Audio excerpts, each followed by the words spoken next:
La main, en suivant les pas de Jésus, qui est notre guide chemin.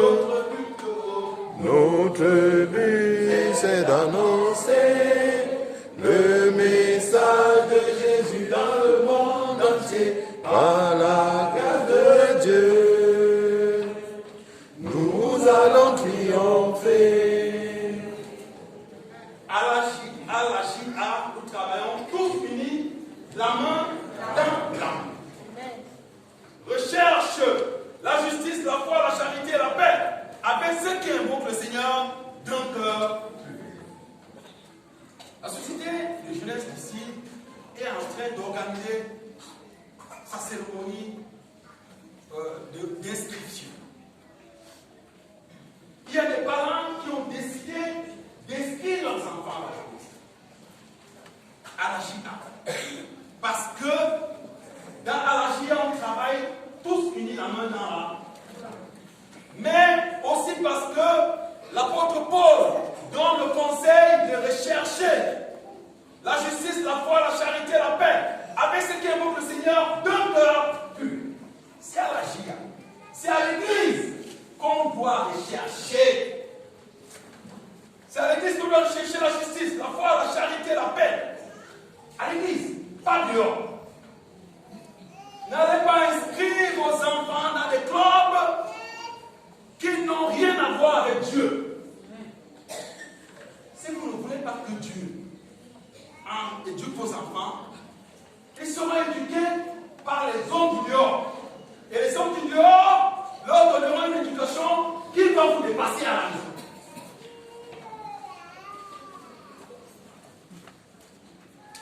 Chaque parent doit encourager son enfant à aller dans le mouvement de la jeunesse.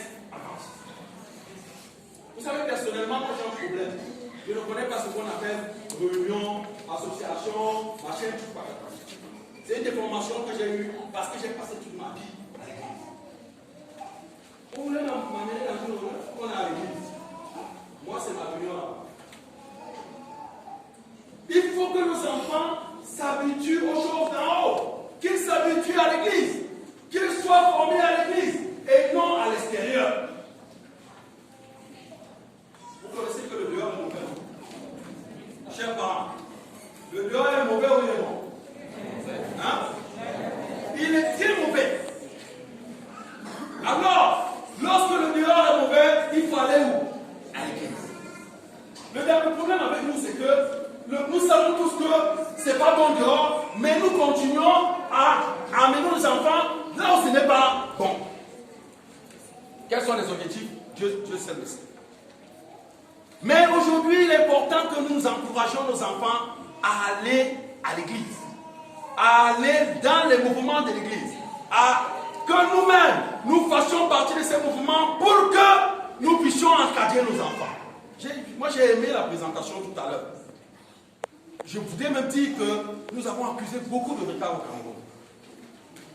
Parce que nous étions au Kenya, au Congrès panafricain.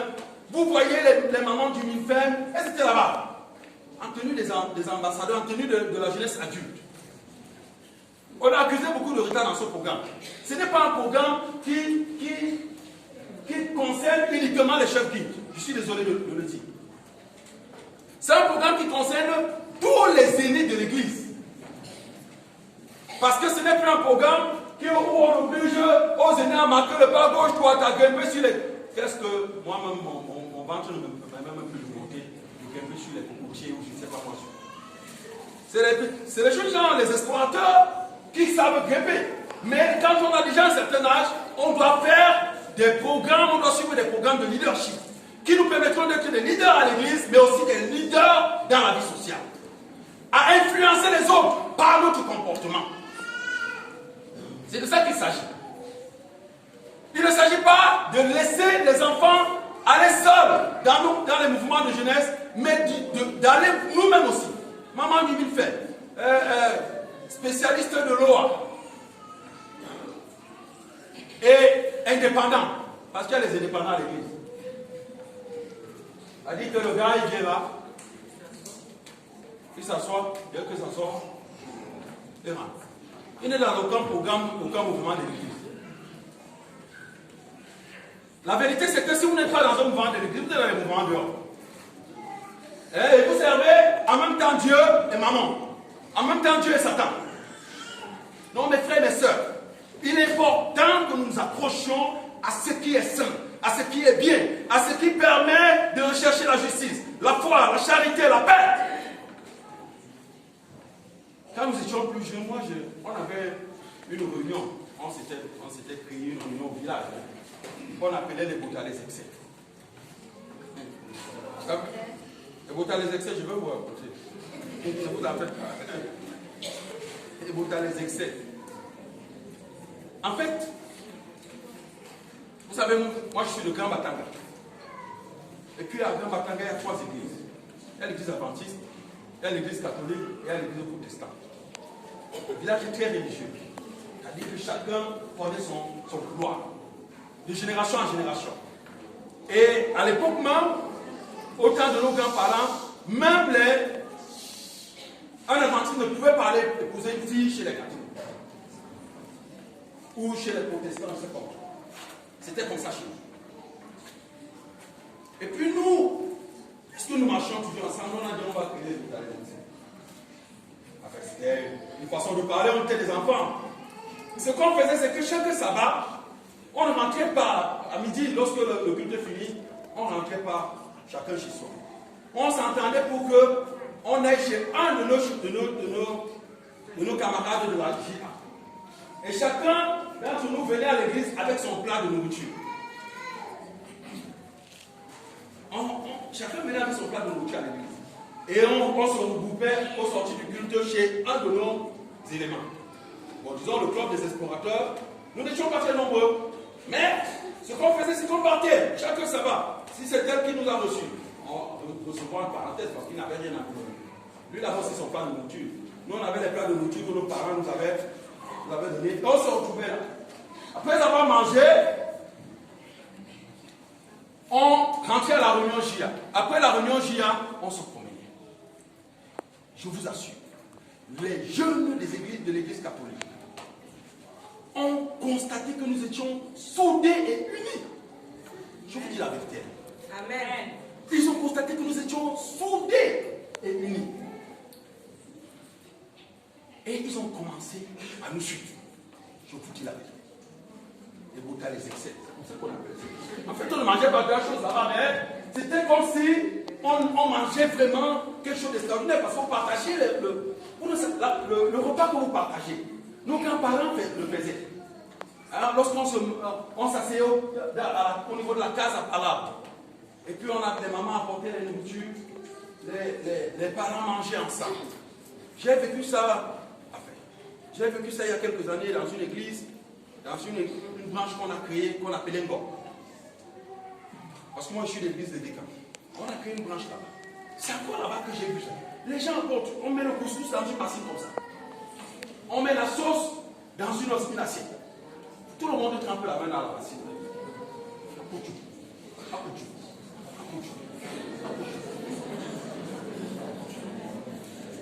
Les jeunes de l'église catholique du village, ce que je vous raconte là, ce n'est pas une histoire, c'est la vérité. Ils ont commencé à nous suivre. On dit que eux aussi veulent entrer dans les Bota les excès. Vous savez ce qui s'est passé après? Ils se sont tous baptisés. Amen. Ils se sont tous baptisés. Ça a créé des problèmes dans les familles. Je vous dis que chez nous, nous sommes religieux. L'enfant de l'église d'une famille catholique ne va pas chez les adventistes. Ça a créé des problèmes. Mais les jeunes de l'église catholique partaient de chez eux en cascade parce que eux, ça crée des bagarres, des vrais problèmes. Ils se sont tous baptisés parce que nous étions unis, nous étions soudés. Mes frères et sœurs, quand vous êtes unis et quand vous êtes soudés, même les hommes le constatent. Amen. C'est ainsi que votre lumière doit briller devant tous les hommes afin qu'ils voient vos bonnes œuvres et qu'ils glorifient le Seigneur quand il est visité.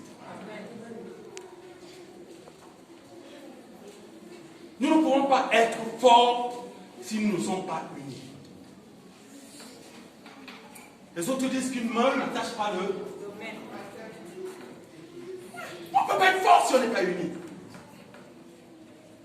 Alors que le monde est dominé par l'individualisme, par la recherche de l'intérêt personnel, l'Église doit rester unie, soudée. Les frères et les sœurs doivent rester unis et soudés. Les frères et les sœurs doivent encourager la paix, l'amour fraternel. Bon, nous savons qu'aujourd'hui, quand on voit les gens marcher ensemble, soit ils complotent contre quelqu'un, soit ils planifient comment s'escroquer les uns les autres. Mais ça ne doit pas exister à l'église. Que ça se fasse dehors. Mais à l'église, on doit cultiver l'amour vrai et sincère. Moi, ce que je vous raconte sur notre jeunesse là, j'ai un de mes enfants de la GIA qui était avec nous là dans les Botans, les excès. Il est en Centrafrique, il est militaire. Et puis, il est venu récemment, on s'est rencontrés, on avait un truc à l'église, une cérémonie à l'église à Kamatanga. Il me dit, Chefo, tu sais que dans tout notre groupe là, Dieu nous a bénis. Il me l'a dit, Chefo, tu sais que tout notre groupe là, Dieu nous a bénis. Regarde un peu, tel travaille à tel endroit, tel fait telle chose, tel à tel endroit, tel à tel endroit, tel à tel endroit. Si vous êtes unis, Dieu est avec vous. Amen. Si nous sommes unis, Dieu est avec nous. Amen. Dieu n'habite pas là où il y a la division. Comme lui-même, le Christ et le Saint-Esprit sont un. C'est comme ça qu'il veut que nous soyons un. Si vous n'y pas Amen, les anges disent Amen au ciel. Amen. Peut-être que c'est blessant que de parler de l'unité des frères. Mais l'unité est la chose qui nous permettra de toucher ce monde. On ne peut pas dire j'irai si nous ne sommes pas unis. Le j'irai, nous irons, aura tout son sens quand nous serons unis. Amen. Mais est-ce qu'il y a des familles sans querelle? Hein? Non, je ne parle plus avec lui jusqu'à la mort. Toi qui? Jusqu'à la mort, je te dis que je ne parle plus avec lui. Et imaginez-vous un peu que notre Seigneur, le Dieu Tout-Puissant, parce que vous avez commis un péché, décide de ne plus vous regarder. Et moi je dis souvent aux gens, si nous étions Dieu, ce que personne ne vit sur la terre. Bon. Parce que nous sommes tellement exigeants, nous sommes tellement rancuniers. Oui, au point où, dès que quelqu'un te fait quelque chose, hey, toi-même tu oublies que toi-même tu fais aussi. Il faut qu'il y ait l'amour entre nous, mes frères. Il faut qu'il y ait l'unité entre nous. Et l'apôtre Paul dit, quand je parlerai les langues des anges et des hommes, si je n'ai pas la charité, je suis quoi? Un errant, une cymbale qui résonne. Vous avez entendu la cymbale? Boum, boum. Les autres disent, les tournevis le font. Beaucoup peu de bruit. Les tournevis font beaucoup de bruit. Nous ne sommes que des tournevis parce que nous ne sommes pas unis, parce que nous n'avons pas l'amour les uns envers les autres. Amen. Mes frères et mes sœurs, notre Église a besoin d'hommes et de femmes qui se tiennent par la main pour avancer ensemble, qui se tiennent par la main pour accomplir la mission. J'irai ne sera réalité que lorsque l'Église de Fond sera unie et soudée. Je ne dis pas qu'on n'est pas unis. Amen. Que lorsque les frères et les sœurs seront unis et soudés, c'est lorsque j'irai sera réel. L'unité recherche la justice, la foi, la charité, la paix, avec ceux qui invoquent le Seigneur d'un cœur pur. C'est compliqué de parler d'un cœur pur quand même, hein? Parce que c'est le cœur, non? Et on dit que Dieu, c'est Dieu qui voit les cœurs. Mais on dit que c'est Dieu qui voit les cœurs, mais nous savons aussi que quand quelqu'un a un cœur pur, tout le monde connaît qu'il a un cœur pur. Oui ou faux? Quand quelqu'un a un cœur pur, tout le monde connaît que non, il a un cœur pur. Quand quelqu'un est bon, tout le monde connaît qu'il est bon. Et c'est vers eux qu'on demande à notre jeunesse de partir. Mais moi, je reste convaincu, et je le dis à tout voix, que c'est à l'église qu'on trouve des bonnes personnes. Même si les autres ont dit que j'ai cherché l'église, je l'ai trouvé dans le monde, j'ai cherché le monde, je l'ai trouvé dans l'église. Mais moi, je reste convaincu qu'à l'église adventiste, il y a de bonnes personnes. Amen. Et c'est pourquoi je continue à servir Dieu à l'église adventiste. Et c'est pourquoi je suis parti de chez moi à 3h du matin. Parce que je venais à Gonogo rencontrer mes frères et mes sœurs de Gonogo. C'est pourquoi je suis heureux de chanter gloire au Seigneur à l'église de Gonogo. Amen. Il y a plein de gens qui recherchent le Seigneur d'un cœur pur. Mais on ne peut pas rechercher le Seigneur en restant loin, mes frères. C'est pas vrai. Ce n'est pas vrai. Si vous dites que c'est la chose là-bas, c'est pas vrai. Chacun doit se sentir concerné. Et à quel programme on va? La GIA, moi je suis jeune, je m'en vais à la GIA. Jeune de 0 à 77. Milfern, je m'en vais au Milfern. Bon, je ne sais pas si l'eau a fait encore les assemblées. Moi, dans mon église, chaque fois qu'on demande au responsable de l'eau de parler, il dit que sensibilisation. Chaque fois qu'il fait. Frère, parlez-nous de l'eau. Non, nous avons lancé le programme de sensibilisation. 2 ans, le programme de sensibilisation là de. Mais lorsqu'il y a des regroupements des hommes, il faut que les hommes de l'église soient ensemble aussi. Organisés, moi on est ensemble, eux ils étaient. On les voyait, leur femme les voyait à la maison le sabbat, vers 20h. Quand ils finissaient avec le culte, après l'après-midi, ils étaient à l'église, à l'école du sabbat. Après l'école du sabbat, ils faisaient la clôture du culte. Et après la clôture du culte, ils partaient jouer au ludo. Au ludo. 20h, 21h, 22h. Seulement les hommes de l'église, hein. Ce n'était pas une affaire que vous allez les trouver avec les gens de l'extérieur. Seulement les hommes de l'église. Il faut que chacun se retrouve quelque part à l'église. Il n'y a pas une église où on vient seulement le sabbat matin là. Comme Bekil est en train de prêcher, finit de prêcher, ça entre, ça sort, ça entre, ça sort, ça entre, ça sort, ça entre, ça sort, après on rentre à la maison. Après on planifie une kermesse ou je ne sais pas moi quoi dans l'après-midi. Après, non, l'église, c'est à l'église qu'on doit faire tout ce que nous avons à faire. Nous avons nos activités professionnelles, oui. C'est parce que ce sont ces activités qui doivent nous permettre d'avoir des revenus. Et si nous n'avons pas d'activité, il faut les créer. Mais nous devons tous nous retrouver quelque part à l'église. Avec ceux qui évoquent le Seigneur d'un cœur pur. Amen. Bon, maintenant, s'il y a des gens qui n'ont pas de cœur pur ici, il est temps de demander à Dieu de vous donner un cœur pur. Parce que c'est lui qui peut donner. C'est lui qui nous a créés. C'est lui qui peut recréer en nous des caractères qui sont à son image.